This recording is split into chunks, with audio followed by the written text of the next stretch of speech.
words any frequent flyer wants to hear is the pilot saying, "We have begun our final descent. We have been cleared for landing, or we have begun our final approach."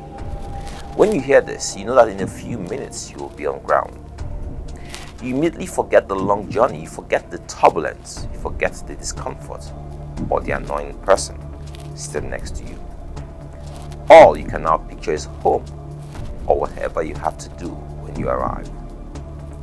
The pilot only makes this announcement because the air traffic controller has informed him that he has been cleared for landing. This is the most critical time of the journey for any pilot. Most people don't know that 41% of all fatal accidents happen during the final descent and landing phases of the average flight. This is also the most critical part in any project, endeavor, mission, or undertaking. You have waited 7 years to land a job and finally received an employment offer.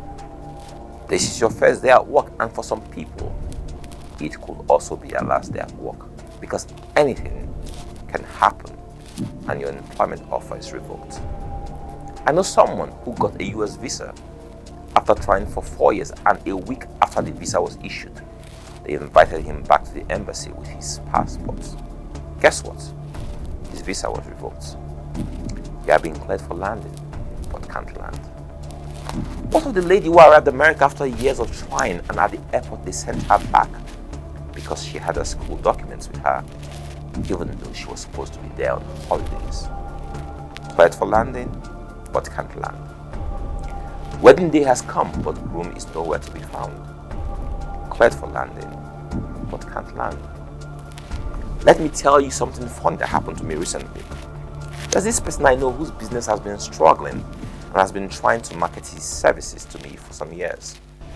2 weeks ago, I agreed to patronize his company and paid 500,000 naira to him. After a week of not being able to deliver, I called him to ask what's going on, and he gave the usual excuse of, "It's not my fault. There are some unforeseen issues." I said, "No problem," and hung up the phone. He calls me back thinking he was calling someone else and said, "This maybe has turned to big man, because the presidential candidate is just talking to me anyhow." I hung up the phone without saying anything, and as I speak to you, he has still not delivered. Is that not the end of the business relationship? Cleared for landing, but can't land. This is what Nigerians call home trouble. This is when Nigerians say then they follow am from village. It's a place of he almost made it. It's a place of had I known. It's a place of God, give me one more chance. This is the place of Moses when he could not enter the promised land. Cleared for landing, but can't land. You see, our life experiences are supposed to teach us faith in God, and more often than not, before we embark on a journey, we ask God for direction and provision. We are cleared for takeoff. When we are in a holding pattern, when we encounter obstacles, we trust God for protection and sustenance. We build our character and faith through the adversity we encounter in this season of life.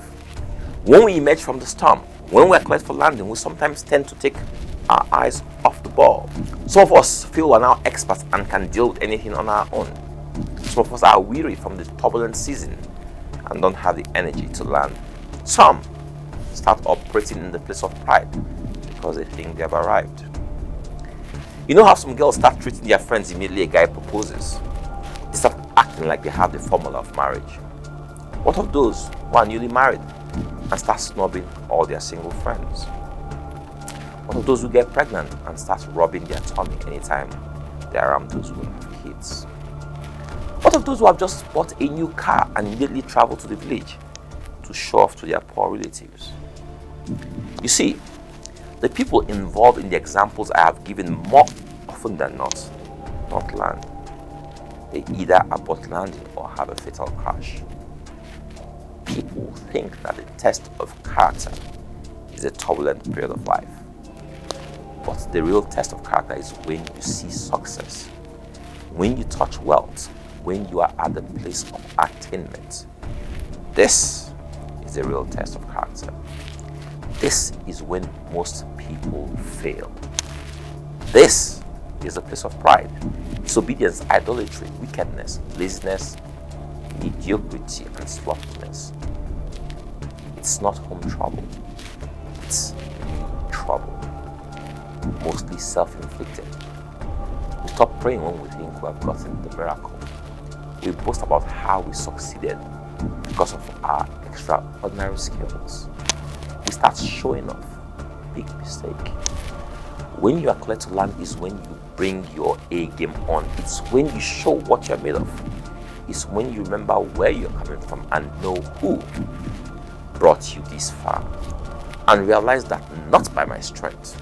It's a time of praise and thanksgiving. It's a time when God is most jealous because he doesn't want to share his glory with anyone. It's a time your real character will show forth. It's a time to show whose you are and who you trust to land you. It's a time of eternal vigilance.